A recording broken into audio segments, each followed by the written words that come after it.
Coucou tout le monde, j'espère que tout va bien pour vous. Je reviens vous voir aujourd'hui pour vous présenter l'oracle du pouvoir personnel de Teja Druitt. J'espère que j'ai bien prononcé son nom, aux éditions Arcana Sacra. Ça fait partie de la collection Doudou Deck d'Arcana Sacra. Donc c'est un jeu de 45 cartes. Donc voici la boîte. Hop, le petit ruban.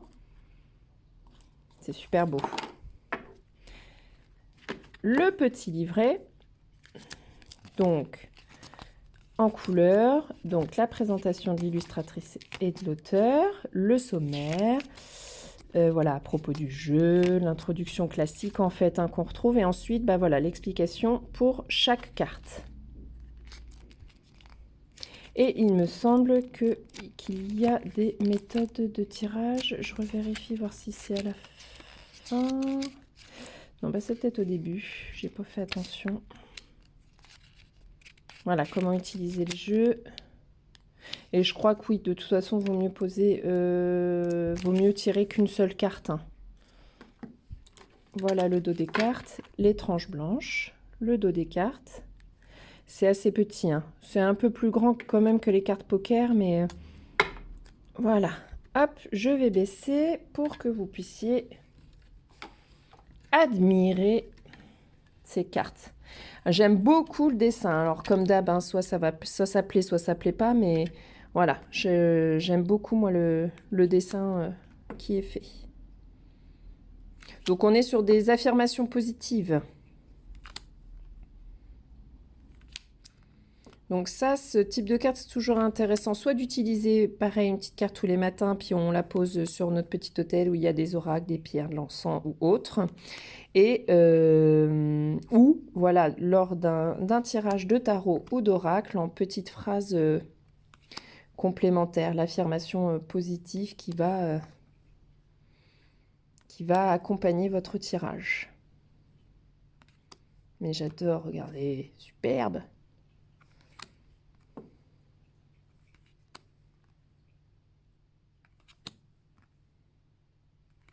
J'aime beaucoup, c'est très coloré, très moderne.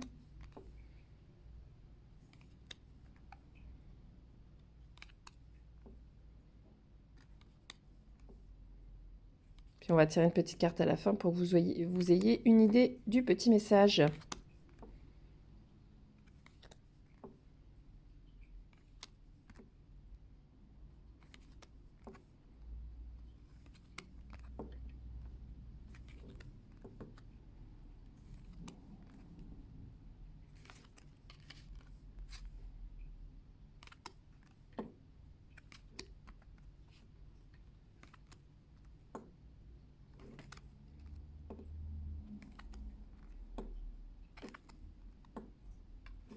Au départ, ces jeux-là d'affirmations positives, les petites phrases ou même les petites boîtes d'oracle, vous tirez une petite carte où il y a une affirmation positive, un petit texte. J'étais pas fan au départ, je me demandais ce que ça pouvait vraiment apporter. Et en fait, je les utilise de plus en plus finalement, et j'apprécie de plus en plus d'avoir par exemple ce type de petits messages de temps en temps le matin, quand je me pose des questions, quand voilà. Ou à la fin d'un tirage, ça apporte vraiment un petit truc en plus. Allez, c'est parti. Petit message pour vous. Quel serait le petit message pour vous tous pour aujourd'hui? Hop.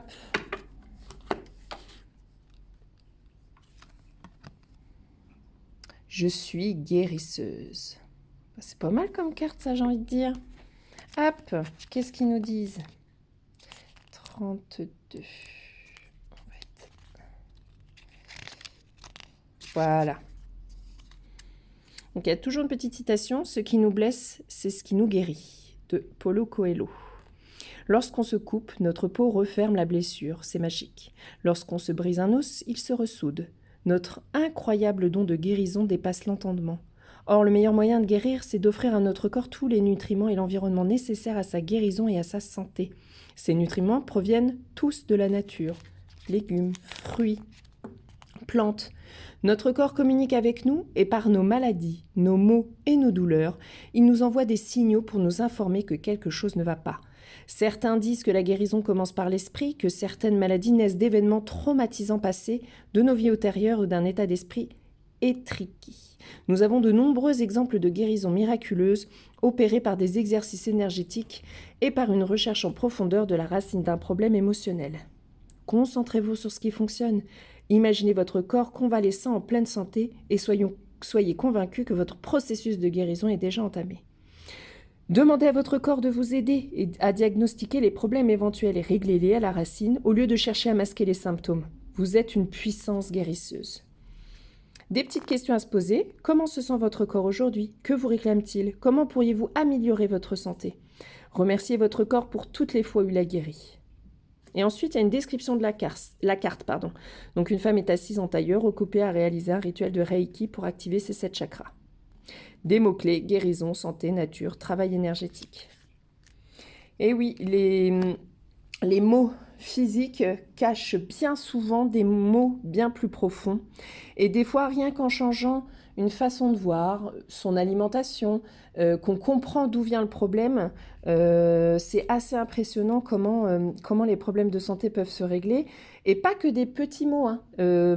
Moi, je parle aussi de grosses maladies. Moi, je sais qu'on m'a diagnostiqué quelque chose de pas sympa, mais que finalement, j'ai compris pourquoi j'avais eu ça, d'où venait le problème. J'ai travaillé dessus énergétiquement, au travers de voyages chamaniques ou magnétisme ou autres, hein, kinésiologie, tout ça. Et ça permet en fait de travailler après sur les mots... sur la maladie en elle-même en fait, et donc c'est assez incroyable. On sait bien que l'alimentation peut changer par exemple beaucoup de choses, mais on sait aussi que c'est extrêmement compliqué de changer d'habitude, de manger mieux. On sait bien que les problèmes de poids sont pas forcément de la mauvaise volonté de la personne, on sait tous comment à peu près il faut manger. Mais voilà, ça cache des maux émotionnels qu'il faut guérir en profondeur avant qu'il puisse y avoir un résultat plus concret physique. Donc voilà, et on est tous guérisseurs, c'est-à-dire qu'on est tous capables de guérir. Il suffit de comprendre, d'accepter ce qui arrive, de comprendre le pourquoi, de rechercher d'où ça vient, et ensuite de guérir. Et voilà, on agit comme ça. Donc écoutez, j'espère que vous avez apprécié cette petite vidéo de l'oracle du pouvoir personnel. Et je vous retrouve dans une prochaine vidéo. Merci beaucoup, bonne journée!